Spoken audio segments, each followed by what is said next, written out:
आर्थिक मंदी का असर बड़े मैनेजमेंट इंस्टीट्यूट के छात्रों पर पड़ता साफ दिख रहा है। आईएम अहमदाबाद के बाद आईएम कलकत्ता में भी छात्रों की एवरेज सैलरी पिछले साल के मुकाबले करीब 25% गिर गई है। आईएम बेंगलोर में भी हाल कुछ ऐसा ही है। इस बार प्राइवेट कंपनियों की तरफ से ऑफर घटने की वजह से छात्रों ने बड़े पैमाने पर पब्लिक सेक्टर कंपनियों के ऑफर मंजूर किए हैं।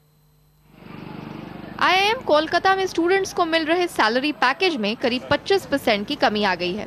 इस साल इंस्टीट्यूट में घरेलू कंपनियों की तरफ से औसत सैलरी करीब 13.25 लाख रुपए दी जा रही है, जबकि पिछले साल ये करीब 16.5 लाख रुपए थी। यही नहीं, पिछले साल यह घरेलू कंपनियों की तरफ से सबसे बड़ा ऑफर 65 लाख रुपए का था। वहीं इस साल ये 60 लाख रुपए का ही रहा है।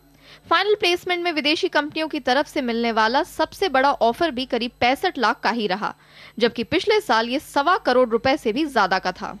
The reason is there is no attrition in these companies. No one is ready to quit job and take up a new job in this uncertain situation.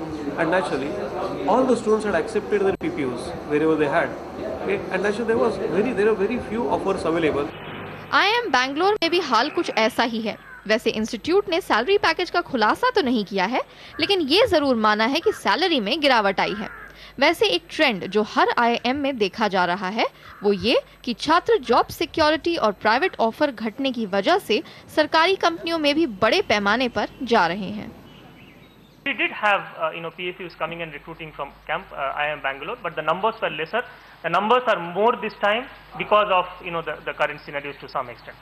पहले क्या होता था कि PSUs पहले भी आते थे, लेकिन उनके लिए कैंडिडेट्स बचते नहीं थे। इस बार क्योंकि हमने लंबा प्लेसमेंट प्रोसेस चलाया है और फर्म्स भी इतने नंबर्स में रिक्रूट नहीं कर रही थी, PSUs के पास स्टूडेंट्स थे रिक्रूट करने के लिए। एंड जिन स्टूडेंट्स को PSUs में काम करना पसंद आया, जो मतलब प्रायर एक्सपीरियंस लेके आ चुके हैं उन सेक्टर्स में, तो वो लोग जाते हैं।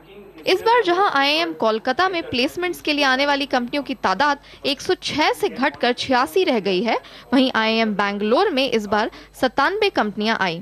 रियल एस्टेट और आईटी सेक्टर की कंपनियां प्लेसमेंट से करीब करीब गायब ही रहीं। हालांकि मंदी के बावजूद सभी छात्रों को कैंपस प्लेसमेंट में जॉब ऑफर मिल गए हैं। बैंगलोर से सुनंदा जयशीलन के साथ सुलक्षणा